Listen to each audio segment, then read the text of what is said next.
Our next speaker is Tonia Lovejoy. She's the development director of the Friends of the Virgin Islands National Park, and she has a really interesting story that I learned about how she became a resident of the Virgin Islands. It's through one of many sailing expeditions, and she fell in love with the area, and now she calls it home, Virgin Islands. So I envy her, especially on cold winter days in DC. But come on out, Tonia.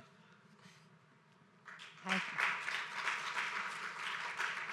Thank you for that introduction. I should add that I grew up in Arlington, Virginia, so maybe that's part of the reason why I also ended up going down to the Virgin Islands. So give me just a second here. All right, Ben.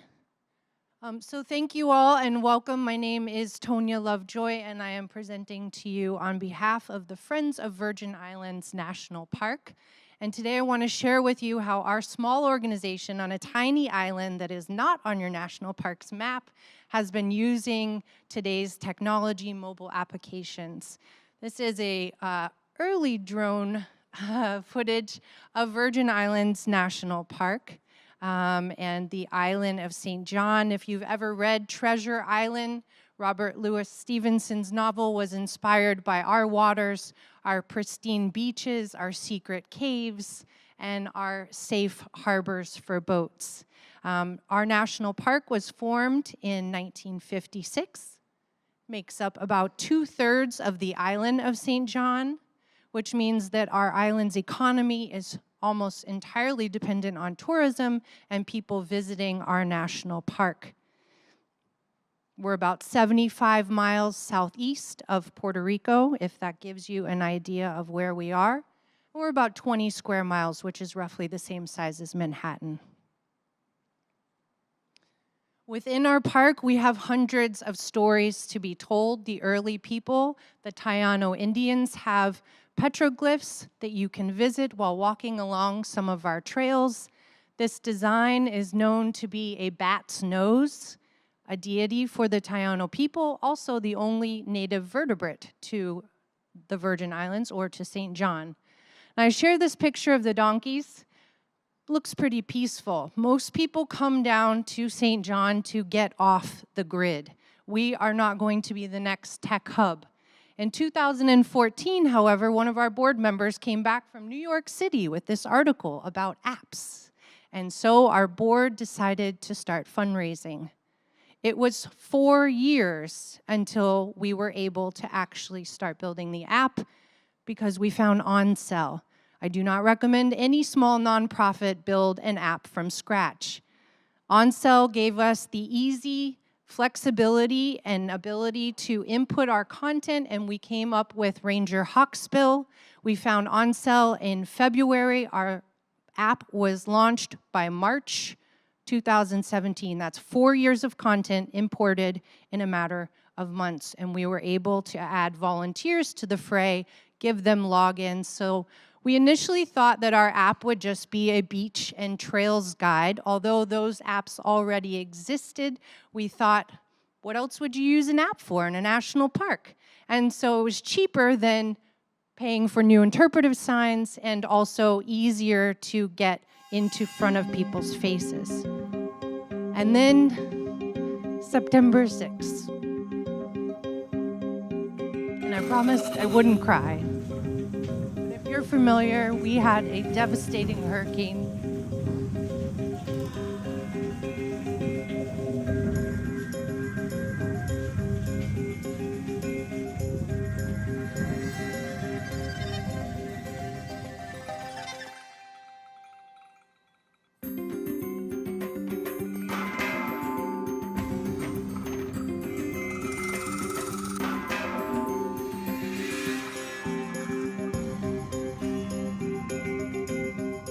It was a Category 5 hurricane, the largest hurricane ever recorded in the Atlantic. Doesn't mean it's the largest ever, but it's the largest recorded. Before our wind towers went out, 280-mile-an-hour winds. 90% of the island was wiped off. Hard to imagine people coming back to St. John, to our park. So what to do with our app? The storm happened during the daytime so we could watch it until it went black. And there was very little left. Not a leaf on a tree. The oldest structure on the island, built in 1680, our archaeology museum, was destroyed. Our trails were obviously closed. Our economy tanked. Houses, boats, businesses, everything. Things that were familiar became unrecognizable. Images of our park in our app were no longer valid. And so we started thinking about how we could use the app to connect with the thousands of people who donated money from around the world. This is one familiar site, an iconic beach, Cinnamon Bay. Just to give you a perspective, because it's hard to understand the difference. It looked like a napalm bomb went off. So we had, for the first time on our little island,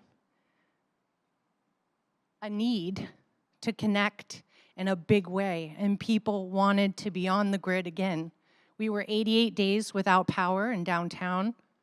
Everyone was on their mobile device. We had the DIRT team come in with the Navy SEALs, and they set up nanotechnology so we could have some connectivity. Ranger Hawksbill started to take on a new purpose. Because the on-cell platform allows you to update and evolve in real time, we were able to quickly go in and change the back end of our site and give updates on our trails, what was open, what was closed. And we were very keen on trying to put out important messages to people that rebuilding was happening. Our business community counts on our national park, and so we needed to let people know that they could come and volunteer, that there were opportunities, and that we were working hard to rebuild. And we had an influx of people telling us they wanted to see and know in real time. We also found a new audience in our Virgin Island population. There is a silver lining to this storm, and that is that conservation of our natural resources is an everyday conversation now. And so we have a moment to capitalize on this tragedy and make it into something good. We decided to focus on children and youth with our app. We do have the SKIP program, School Kids in the Park. Every one of our students takes a field trip guided by a ranger, and we have a photo identifier. So pre-field trip or post-field trip, they can look at the animals. We also built in a citizen science component so that those students can help us identify what animals are coming back, so they can actually pin where they see the turtle. And we're hoping to do more with that. On-cell has been awesome. It is truly our youth that are the next leaders. Everyone in this room is depending on them to care. So the next time a storm happens and we need to raise $1 million, we have adults with jobs who care to give. The people who donated to us, they all had outdoor experiences in their youth.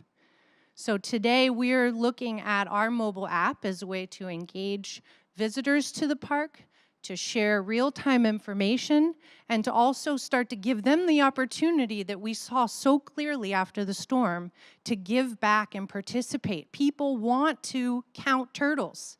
They want to tell us what they see, and they want to be a part of that conservation effort. So thank you for your time.